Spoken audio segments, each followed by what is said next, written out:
voyager. J'essaie toujours, tous les ans, que j'ai une maison neuve qui est bien chargée en voyage. Par exemple, cette année, j'avais tout l'amas planétaire dont on parle en taureau, là, chez DSK en mai, puisque je suis de mai. Oh, je l'avais dans la 12 natale.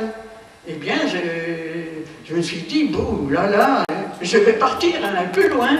Et donc, je l'ai remis dans des positions qui sont beaucoup plus acceptables. Mais par ailleurs, je suis d'accord avec vous, ça ne change rien à rien, parce qu'au bout d'un an, on se retrouve n'importe comment avec son thème et d'autres. De toute façon, la mort, elle vous attend ou elle doit vous attendre, ne vous inquiétez pas. Vous pouvez changer de rue, vous pouvez changer de ville, vous pouvez prendre l'avion ou le bateau.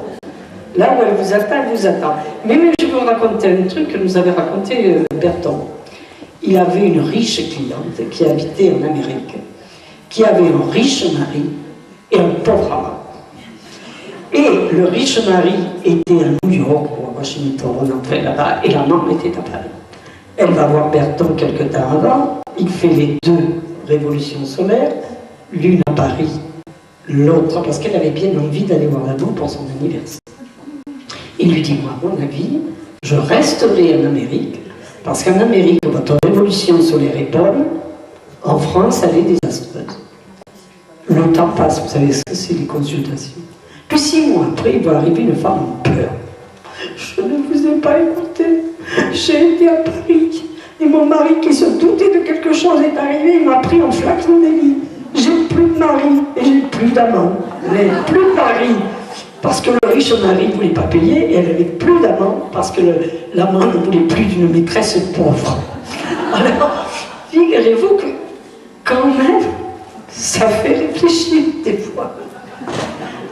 Alors, faites comme vous voulez.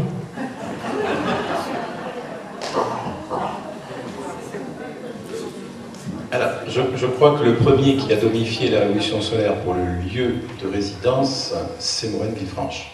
Voilà, qui était astrologue. Moi, j'essaie d'être logique, c'est-à-dire que je parle de la réalité du consultant. Si on a un consultant qui a quitté son lieu de naissance depuis longtemps, qui vit depuis 30 ou 40 ans, par exemple, dans son lieu actuel de résidence, qui se trouve à des centaines de kilomètres du natal, moi je le prends Ikekun, c'est-à-dire là où il réside. Voilà. Est-ce que sa vie est là? Ça ne m'empêche pas aussi de dresser la révolution solaire pour le lieu natal et je compare. Et je crois qu'il serait très intéressant pour DSK de dresser la révolution solaire pour New York, pour cette année. Et je suis à peu près sûr que ça va nous montrer la même ambiance que cette année, mais sous une facette peut-être différente. Voilà. Voilà. Ça sera peut-être pas sous l'angle sexuel, ça sera peut-être sous l'angle, si vous voulez, de la politique de la carrière. Voilà. Donc je ne suis pas systématique, j'aime bien regarder les deux. Voilà. Mais j'ai quand même pour habitude, et Volgin le faisait aussi, je crois, hein. Volgin le faisait aussi, Alexandre Volgin, qui était un petit peu pionnier des révolutions solaires en France, hein, qui les a remises au bout du jour. Et donc, moi, attention, si la personne vit sur son lieu de résidence de façon stable et sédentaire, voilà. Pour des hommes d'affaires, des patrons, des hommes politiques, c'est beaucoup plus délicat hein, quand même. Hein. Voilà.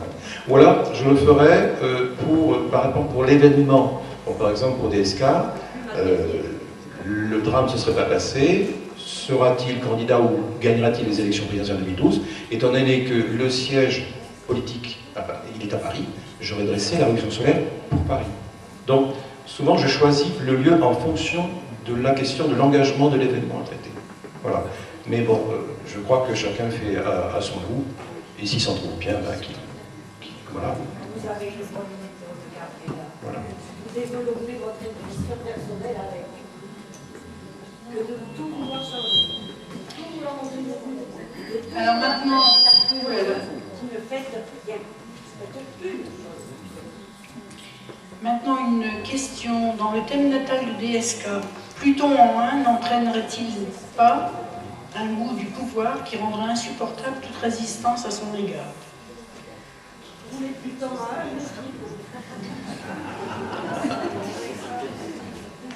Moi, j'ai plutôt conjoint à l'ascendant. Bon, en maison 12, hein. Donc je peux peut-être parler un peu. Pour moi, d'abord, il y a quelque chose d'irréductible quand on a Pluton à l'ascendant. On a une ténacité, on arrive à ses buts, et parfois par tous les moyens. Donc je pense que ça donnait à Strauss-Kahn une volonté de puissance, une soif de puissance qui peut être irrésistible. Et c'est vrai que peu de femmes lui résistaient, mais enfin bon, il savait très bien aussi qu'elle l'utilisait. Hein. Strauss-Kahn draguait les femmes, mais les femmes draguaient Strauss-Kahn aussi beaucoup pour avoir quand même l'avoir à leur tableau de chasse et aussi pour obtenir quand même des avantages politiques. Bon. Je crois qu'avec Pluton en 1, ça lui donnait aussi un sentiment diffus de culpabilité dans ce qu'il faisait. Je ne suis pas du tout certain que s'il a agressé Nafisa Tidiabou et puis d'autres femmes, Tristan Bannon par exemple, je ne suis pas du tout certain que ça s'est fait dans l'allégresse et dans la détente. Je pense qu'il y a toujours, quelque part, une forme de stress, de culpabilité. Bon. Mais c'est vrai qu'avec l'ascendant Lion fixe, et ce Pluton qui est conjoint à l'ascendant, plus les années passaient... Non, il n'est pas conjoint, il est en 1. Oui, c'est vrai, excuse-moi. Oui. Voilà, bon. Oui. Donc c'est vrai qu'il y a l'enrichissement matériel. Il y a aussi Pluton sur la pointe de la maison 2, on aime bien acquérir beaucoup de connaissances, beaucoup de savoir technique aussi. Hein. Et c'est vrai que ça développe aussi la volonté de puissance dans tous les domaines.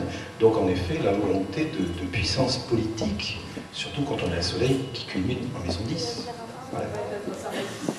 Bon, et puis c'est vrai qu'avec le soleil en tour en maison 10 et Pluton sur la pointe de la maison 2, bah, patron de l'éphémie, ça me paraît un peu logique aussi. C'est ce que je voulais dire. Voilà. Oui. Voilà. Écoute, je suis désolée de te solliciter, mais il y a encore, c'est marqué bien, donc je transmets. Voilà. Question à Bernard. Thème natal de Dominique Strauss-Kahn. Que penser de la part de fortune conjointe à la 12 natale?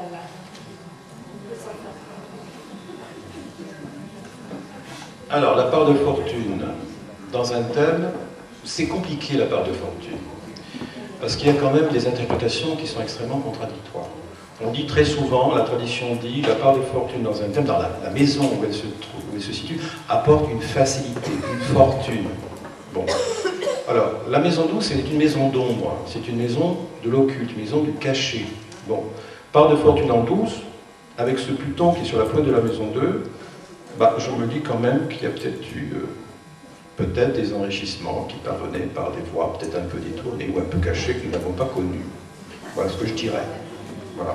Bon.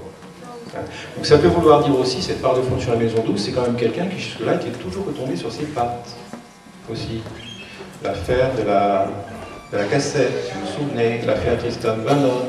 Et alors que c'est quand même un homme qui s'est toujours fourré dans les problèmes par négligence. Hein, c'est quelqu'un, par exemple, qui n'hésitait pas à donner son numéro portable personnel à tout le monde. Strauss-Kahn.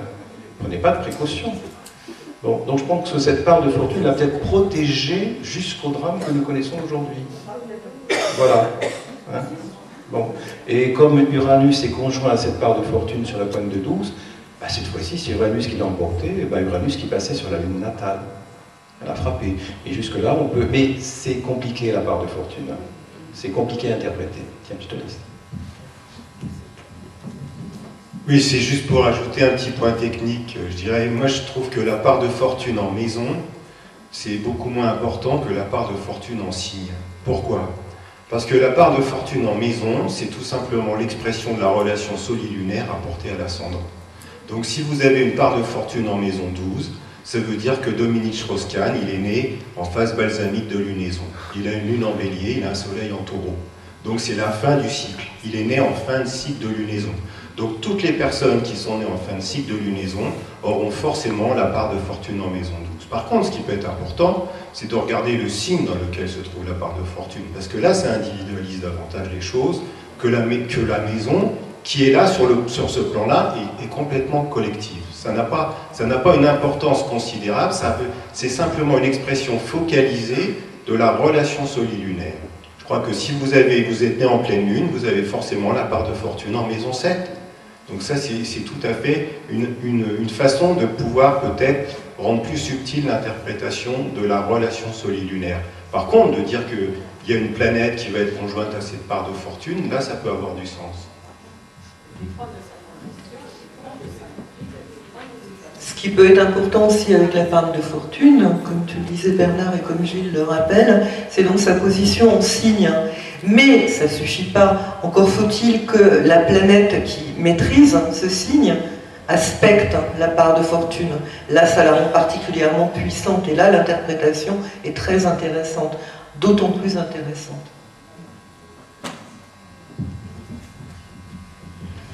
Le problème avec la part de fortune, c'est qu'on a une formule de calcul qui nous vient de Ptolémée, alors que tous ses contemporains à l'époque utilisaient des parts de fortune avec des formules différentes. Donc ça veut dire que celle qu'on utilise pour le moment, qui est basée sur Ptolémée, n'est peut-être que partielle. Donc moi j'ajouterais à ce que viennent de dire mes confrères sœurs, que la part complémentaire à la part de fortune, c'est la part d'esprit. C'est-à-dire c'est celle qui a le même écart angulaire par rapport à l'axe de l'horizon et qui se projette de l'autre côté. Parce que selon que le thème est diurne ou nocturne, la part de fortune va se positionner différemment. C'est toujours l'écart angulaire Soleil-Lune, mais on va l'ajouter à l'ascendant, ou au contraire, on va le soustraire de l'ascendant. Et donc, il faut bien savoir avec quoi on travaille, parce que ça ne produit pas forcément les mêmes interprétations. Et c'est vrai, comme Diane vient de l'expliquer, en astrologie médiévale, en tout cas, une part n'est à retenir comme susceptible d'être prédictive que dans la mesure où elle aspecte son maître. Mais son maître, c'est son maître par domicile, par exaltation, par terme, par décan, ou par triplicité. Et donc, à ce moment-là, la part de fortune signifie quelque chose de prédictif. Bon, ça ne veut pas dire, si elle n'aspecte pas son maître, qu'elle ne veut pas dire autre chose. En tout cas, elle est bien sûr liée à l'équilibre du Soleil et de la Lune, et donc à la recherche de la santé. Alors, santé de l'âme, santé du corps, bonheur de l'âme, bonheur du corps, prospérité matérielle ou abondance spirituelle. C'est là toute la nuance entre part d'esprit et part de fortune. Mais alors, en plus, elle était aussi fortement liée au destin, puisqu'on l'appelait Dutier. Je voudrais ajouter quelque chose sur la part de fortune en astrologie horaire. La part de fortune en astrologie horaire est très importante. On constate très souvent que la part de fortune est dans la maison de la question. Bon, si par exemple, j'ai perdu mes clés, où sont-elles? La clé, elle appartient, cette question appartient à la maison des objets, si vous voulez. Or, on constate fréquemment, lorsque la Lune fait un aspect de trigone ou de sextile à la part de fortune, fréquemment, le jugement est positif.